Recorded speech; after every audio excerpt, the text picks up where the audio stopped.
What's going on? What's going on, guys? What's going on, everybody? We're here in Georgia. We're on our way to Oregon to drop this load. It's 2,900 miles. The load pay decent. Then from Oregon, we're going to Colorado. I had a load coming out of Colorado going to Montana, but the broker called me today saying he got to lower the load to $1.50 from $2, and I say, no, buddy, I'm not doing it. Find somebody else. I just wait. I wait. If I don't find nothing, I just head somewhere. I'm not gonna do you low for cheap money. It's not happening. It's not happening. So he said the customer lowered the from $2 down to $1.56. I said, nah, I'm good, buddy. Anyways, it was gonna take me to a dead market, Montana, but I was just trying to keep moving because close to Montana, not close, but like 200 miles in Idaho, uh, Mercer got loads coming out of there, so that was the reason, and the load was paying good. But then he called me this morning and told me that. I said, nah, buddy, that's 44 cents. We don't do those, you know. Find somebody else that will do it. I'm not doing it. And granted, Colorado market sucks. Everybody know that. I mean, $1.56 still probably be a good rate for Colorado, right? But it'd be great if you're going to a decent market and you got a light low, right? Uh, but yeah, that was not the case with going to Montana, which is a dead market, and I would have to do some deadhead, like 180 miles to get another load. So I told him, no, thank you very much. Find somebody else. But yeah, guys, I'm over here in Georgia. As you guys could see, I'm in 82 West. Uh, the GPS was taking me through 75 North from Florida, passing through Atlanta and Nashville. Uh, you know, it was telling me this route is an hour and 30 minutes slower. But we all know, going through the day in a Thursday, uh, around 1:30 p.m. through Atlanta, and then by the time I get to Nashville, big rush hour, you know, those cities, they always got traffic. They always got traffic. So, through here, I'm relaxed. I don't deal with traffic. Uh, just maybe somebody in front of you that decide that they want to go under the speed limit, and it's only one lane. You just gotta wait. Like this guy, he decide he want to go to 50 miles an hour and a 55. He probably in the phone, and now he's going to 45 miles an hour. But hey, I prefer to deal with this than dealing with hitting my brakes, bumper to bumper traffic. You know, crazy people trying to switch lanes in the highway. You know, and it's more relaxing for me going through here.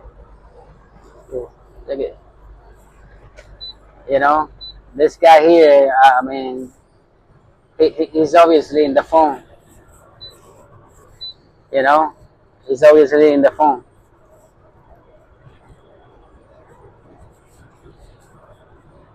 Yeah, but that's the type of people you sometimes gotta deal. But yeah, guys, like when you got a long trip, man, you gotta check. You know, you roll atlas. Check your GPS. Make sure you get updated. Roll atlas because all the street change, the regulations change. Uh, So yeah, guys, make sure you guys do your research when you're doing a long route. I prefer to go to a route like this. I got nature next to me, relax. I don't have to be dealing with crazy people trying to cross you over. Uh, Tailgating. All that kind of stuff. So you know, it's more relaxing. And when you go through these routes, you got a lot of small moms and pop restaurants that you could stop. Some of them got a opening where you could park the truck, go in, get you some good meal. Uh, but yeah, guys. But anyways, I wanted to tell you guys. Well, yesterday when 75 North coming from Florida, they shut down the highway passing Ocala, and I saw in the GPS, so I got on one of the exits and went local and went through, bypass that highway closure and got, back in 75. Uh, so yeah, now we're back at it. I've been in the road driving already like for 3 or 4 hours. Uh, so yeah, like I say, I had my whole next week planned out, but one of the agents called me that low from Colorado to Helena, Montana, and decided they want to drop the load to 156 for $2. That's not happening, you know. So I probably would have done it if I was going like to forward, a good area where I could get, a better load. But I'm going to Montana, which it's a dead market up there. I would have to go to Idaho to get a load because Mercer got contract freight in the area. So yeah, guys.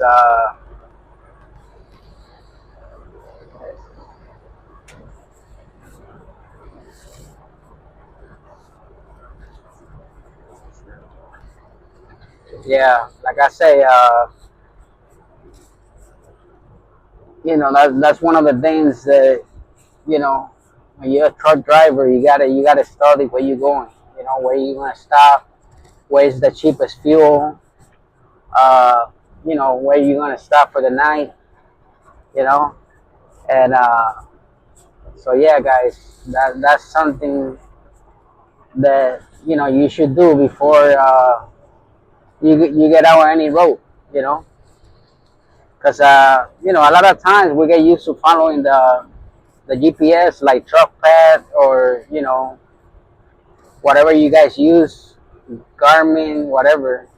And a lot of time those GPS they doesn't update. You know, like I was in South Carolina one time, and the GPS was showing me there wasn't a street where I was going. And I was like, what the hell, you know. But obviously it was a street, and I was allowed to go through there. It was a state route. Just like other times, the GPS taking me somewhere, especially in downtowns, and telling you to turn to a street, and when you look, you got a sign that say no trucks allowed. So those things are things that you guys gotta be on point, man. Because if they get you in one of the streets where you're not supposed to be, that's a major ticket you getting. Uh, but yeah, guys, I'm gonna tell you guys a story. I was in a TA doing a grease job in the trailer. Got I had onto the 18 to do it. As you guys know, I'm on operator with Mercer. Mercer on the trailer. So, you know, we use the trailer, so we required to take it to do a grease job, a PM, whatever you want to call it, when it's due. They give you time, you know. So I had enough time to do it, and I did in Wildwood, Florida, the TA there. So I'm talking, and this guy behind me come and say, "Hey, why you don't buy a grease gun? You do it yourself."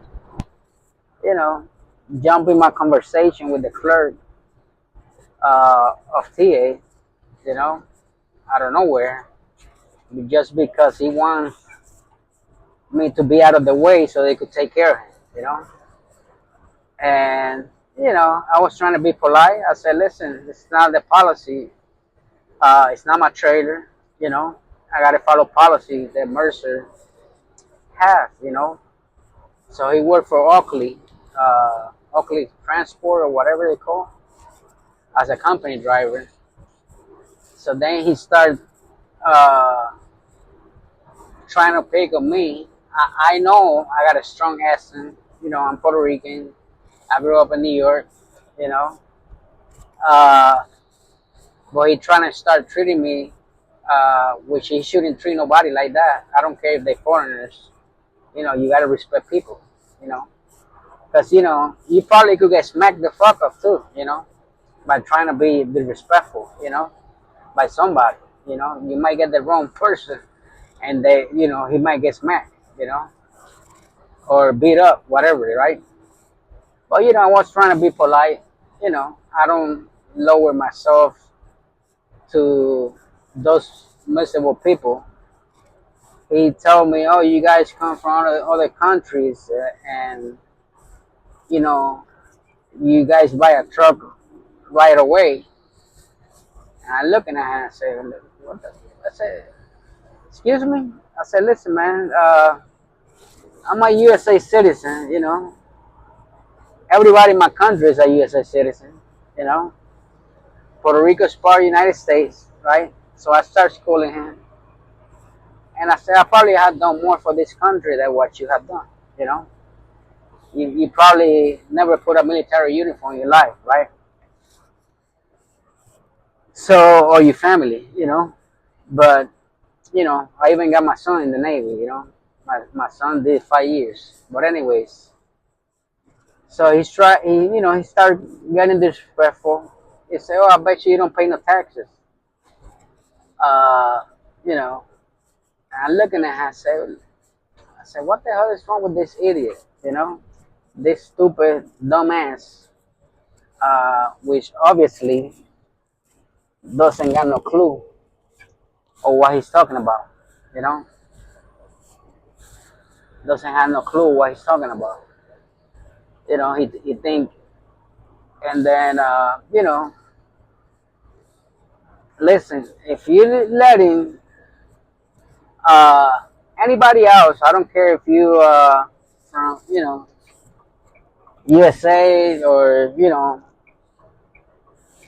Russia, wherever, to dictate your goals in life, then you a weak person. Basically, that's the bottom line. Because I buy a truck or not, even if I was a foreigner, that doesn't stop you from doing the same thing. You know. So, anyways, so he bet me $500 that I don't pay taxes. So I got my tax uh, returns PDF, on the phone. So I said, "Man, you got the money?" He said, "Yeah, I got the money. I bet you guys don't pay no taxes. You taking all the money to your pocket." I'm looking at him. I said, "Okay." I said, "Well, here's my taxes, man. I didn't have to put myself in showing shit, because I didn't have to really get on his level." So when I showed it to him, I said, "Where's my money?" Because I got my money in my wallet here. I showed it to him. Obviously, he felt like a dumbass. He didn't have the money, I really didn't care about,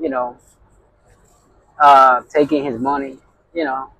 But I mean, if he would have given it to me, I would have taken it, right? But I wasn't gonna whoop his ass and probably end up in a county jail for not being a man. But I just saw you, the kind of person miserable he is, you know. Uh, and then he talking all this shit. He's in flip flops, you know, shorts, pin top, looking at him, I said, man, you're trying to get into a fight, and with those flip flops, you're gonna be in the floor in 2 seconds, But hey, I'm not a type of person. I'm not a violent person, Unless he would have put his hands on me, then I would definitely defend myself. But anyway, guys, that's just a story, Don't let people get into you. Ignore them.